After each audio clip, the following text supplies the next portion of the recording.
सकता है आप चूँकि जॉर्ज वॉशिंगटन यूनिवर्सिटी के अंदर हैं तो क्या कितने आपके ख्याल में पाकिस्तानी आए, फेलोशिप्स हासिल की, पढ़ने के लिए आए, उनका फोकस नज़र आया? वो एग्जिस्ट ही नहीं करते हैं। एग्जिस्ट ही नहीं करते हैं? जी बिल्कुल, नॉमिनल। इंडियंस यहाँ हर जगह इंस्टीट्यूशंस में फैले हुए हैं, वो प्रोफेसर्स बने हुए हैं, कुछ लोग तो डीन्स तक पहुँच गए हैं एंड बड़ी बड़ी position. Do you see any Pakistani? No.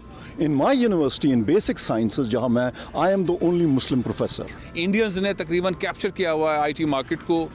Indians ने बहुत सारी और सब्जेक्ट को कैप्चर किया हुआ है। पाकिस्तानी इसका ध्यान इस साइड पर है या नहीं है? ठीक है। और अब अगर हम बात करें कि ऑफ शोर्स की, जैसे इंडिया है और सिंगापुर है, अदर कंट्रीज़ हैं, यकीन माने अगर मैं कहूँ कि ये गलत नहीं होगा कि 50% उनकी जो इकोनॉमी है वो यहाँ से चल रही है। अब वाइट हाउस में जो 55 के करीब जो इंडियंस हैं, पाकिस्तानी हैं जो 3 हैं, वो भी ऐसे हैं कि उनकी कोई पार्टी से, कोई आम कम्युनिटी से कोई उनका राब्ता नहीं है। जय हिंद, स्वागत है आप सबका दी तथ्य न्यूज़ में। साथियों, किस तरीके से आप देखिए जो पाकिस्तानी ऐसे तो दुनिया भर में फैले हुए हैं, जो अमेरिकन पाकिस्तानी हैं, उन्होंने भी ये चीज़ को कबूला है कि जो पाकिस्तानी हैं वो कहीं भी किसी तरीके से एग्जिस्ट नहीं करते। उनका जो पावर है वो हिंदुस्तानियों के सामने अमेरिका जैसे देश में भी कुछ नहीं है, जहाँ पे जो है वो इंडियंस इतने हाई क्लास जॉब्स करते हैं, इंडियन इतना ज़्यादा पैसा छापते हैं। और ये तो जो ऊपर टॉप कंपनीज़ के CEO हैं, ये सत्या नडेला, सुंदर पिचाई, ट्विटर CEO, इन लोग को तो छोड़ दीजिए, नॉर्मल इंडियंस हैं वो भी इनसे काफ़ी ज़्यादा जो है वो सक्सेसफुल हैं। और ये लोग क्या करते हैं, या तो ब्लू कलर जॉब करेंगे, प्यून, लेबर, मजदूरी, फलाना ढिमकाना, कार बिजनेस करेंगे यानी कोई पंचर बनाना, कार वॉश करना, ये सब काम करेंगे, या फिर छोटी जॉब करेंगे। लेकिन आखिरकार में आप देखेंगे इतना सब होने के बाद भी ये लोग वहीं जाके कश्मीर पे ही जो है वो ड्रामा इनका तब भी रुका नहीं। पूरी चीज़ क्या उधर चलते हैं, आप चैनल को सब्सक्राइब करके बेल आइकन दबा लें।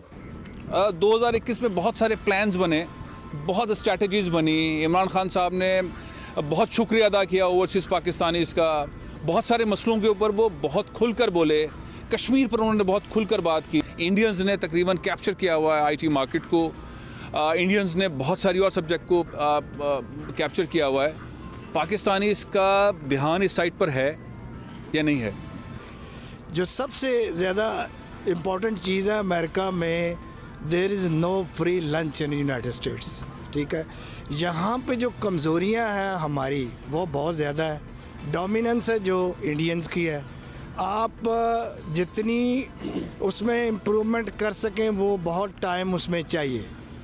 अब वाइट हाउस में जो 55 के करीब जो इंडियंस हैं, पाकिस्तानी हैं जो 3 हैं, वो भी ऐसे हैं कि उनकी कोई पार्टी से, कोई आम कम्युनिटी से कोई उनका राब्ता नहीं है। वो अपने तौर पे डेमोक्रेटिक पार्टी में आए जो सफारत। अच्छा, आपको लगता है 2022 में प्रेसिडेंट बाइडन जो है वज़ीर आज़म पाकिस्तान को दावत दे देंगे, फ़ोन पे बात कर लेंगे, कोई ब्रेक थ्रू हो जाए? साथियों, इन लोगों की आप बातें सुनिए, ये लोग का बोलने का कुछ जो तरीका है वो ऐसा दर्शाता है जैसे कि हिंदुस्तानियों ने कोई वहाँ पर अमेरिका पे हमला करके जो है ज़बरदस्ती छीन ली है। वहाँ पे जितने भी टॉप पोस्ट हैं, जहाँ पे वहाँ पे कहता इतना टॉप क्लास की जो एलाइट तबका है, उसको जैसे वहाँ पे वो ज़बरदस्ती छीन के वजह से कोई अतिक्रमण कर दिया, और ज़बरदस्ती जो है वो उनसे, पाकिस्तानी बहुत काबिल थे, इनमें बहुत टैलेंट था, लेकिन ज़बरदस्ती इनसे छीन के हिंदुस्तानी वहाँ पर उन जॉब्स पर, उन पोस्ट पर, ऊंची ऊंची पदों पर बैठे हैं।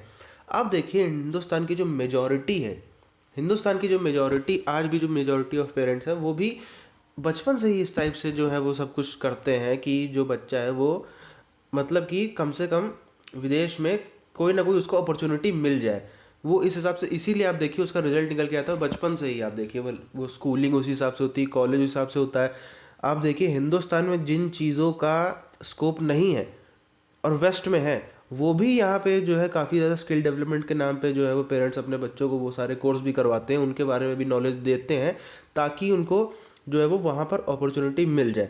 आप देखिए जो अमेरिकन्स हैं, जो वहाँ के ओरिजिनल अमेरिकन्स हैं, उनसे ज़्यादा अपॉर्चुनिटी जो है वो इंडियंस को मिलती है।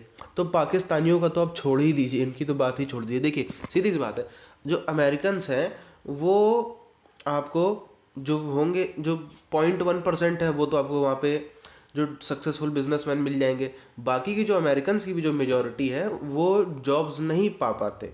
नहीं पा पाते क्योंकि उनका इसमें जो अमेरिकन जो पॉइंट उन्होंने हमने बात करी वो लोग खुद एक्सेप्ट करते हैं। चाहे आप इलॉन मस्क के बातों को सुन लीजिए, चाहे आप बिल गेट्स की बातों को, इन लोगों ने खुद एक्सेप्ट किया है। जैसे बिल गेट्स ने एक बार ये बात कही थी, आपने शायद सुनी भी हो, कि अगर जो है हम इंडियंस को हायर करना बंद कर दें तो ज़्यादा दिन नहीं लगेंगे, इंडिया में दूसरा माइक्रोसॉफ्ट खुल जाएगा। ऐसे ही इलॉन मस्क ने भी ये बात कई बार कही। जैसे अभी जब ये पराग अग्रवाल CEO बने ट्विटर के, तभी उन्होंने एक ट्वीट किया था कि जो अमेरिकन्स हैं या जो वेस्ट है वो इंडियन टैलेंट को काफ़ी ज़्यादा यूटिलाइज करता है। क्यों करता है, आखिर क्यों दी जाती भाई? क्योंकि यहाँ पे लोग काबिल हैं, यहाँ पे लोगों को वो काबिलियत और एक वो हार्ड वर्किंग, क्योंकि आप देखिए एक चीज़ को कि कुछ हमारा जो इंडियन एजुकेशन सिस्टम है उसको लोग बुरा कहते हैं, भला कहते हैं, सब कुछ कहते हैं, लेकिन हो भी सकता उसमें बुराइयां हैं भी कई, उसमें भी कोई बुरी बात नहीं, लेकिन एक चीज़ ऐसी है कि वो हार्ड वर्किंग बना देता है अपने आप ही। अगर आप देखिए नॉर्मल किसी बच्चे को जो ऐसा हो, मिडिल क्लास का या फिर अपर क्लास का भी हम कह लें, तो वो बचपन से सुबह से उठ के लेकर रात तक में ज़्यादातर टाइम जो है स्कूल कॉलेज पढ़ाई ये सब में ही जो है मेजॉरिटी ऑफ टाइम निकल जाता है।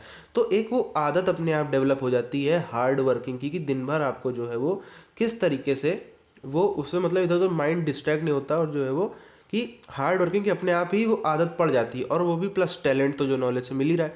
तो ये सब चीज़ें जो है वो काम आती हैं, उसमें नेचर में अपने आप आ गई, जिसका बाद में कंपनीज जो है वो यूटिलाइज करती है। ऐसा भी नहीं है कि सिर्फ वहाँ पर जो है वो जॉब ही करते हैं इंडियंस, बिजनेस भी दबा के करते हैं, जो है वो वहाँ से ही यहाँ पे ऑपरेट करते हैं, बल्कि यहाँ से बैठ के भी काफ़ी बिजनेस है जो हम ऑपरेट करते हैं। आप देखिए जैसे BPO का काम है, BPO को तो पूरी दुनिया भर में, चाहे वो आप जर्मनी देखो, चाहे आप इंग्लैंड देखो, कोई फ्रेंच में बंदा, फ्रांस का कोई बंदा फ्रांस की ही कंपनी को फ़ोन करके अपनी कस्टमर केयर में अपनी समस्या बता रहा है, तो पता चलता है कि भैया ये फ़ोन इंडिया जा रहा है, इंडिया में बैठा बंदा फ्रेंच में उससे बात कर रहा है। जापान में भी यही होता है, मतलब पूरी दुनिया में ये है, क्योंकि इंडियंस जो है वो लैंग्वेज सीखने में ये है। तो BPO के मामले में तो इंडिया ऐसा चैंपियन है। IT के मामले में भी आप देखिए, आपने अपने आसपास काफ़ी लोग देखे होंगे, मैंने तो कम से कम अपने पास बहुत ही ज़्यादा लोग ऐसे देखे हैं जो क्या है वेबसाइट डेवलपमेंट का जिनका काम है। उनसे पूछो आप कि इसकी वेबसाइट डेवलप करते हो, कहते नहीं हम इंडियंस की नहीं करते, हम जो हमारा काम है मैं स्पेन की करता हूँ, मैं UK की करता हूँ, मैं अमेरिका की करता हूँ। तो ये सब लोग, और अच्छे खासे वो लाखों रुपए छाप भी रहे इंडिया में बैठे बैठे, कभी वो शायद अपनी ज़िंदगी में आज तक गए भी नहीं उन देशों में, फिर भी वो यहीं बैठे बैठे वहाँ की वेबसाइटें बना रहे हैं। आपने भी ऐसे अपने आसपास बहुत लोग देखे होंगे। तो इससे आप समझ सकते हैं कि किस तरीके से जो है वो इंडियन वहाँ पर चल रहा है। लेकिन ये इतना सब होने के बाद भी वही कश्मीर से ऊपर उठ नहीं पा रहा है, और फिर ये लोग सोचते हैं कि जी हम सक्सेसफुल क्यों नहीं, पाकिस्तानी सक्सेसफुल क्यों नहीं। इस वीडियो को यहीं पर ख़त्म करते हैं, मिलते हैं आप सबसे आने वाली वीडियोज़ में, तब तक के लिए जय हिंद।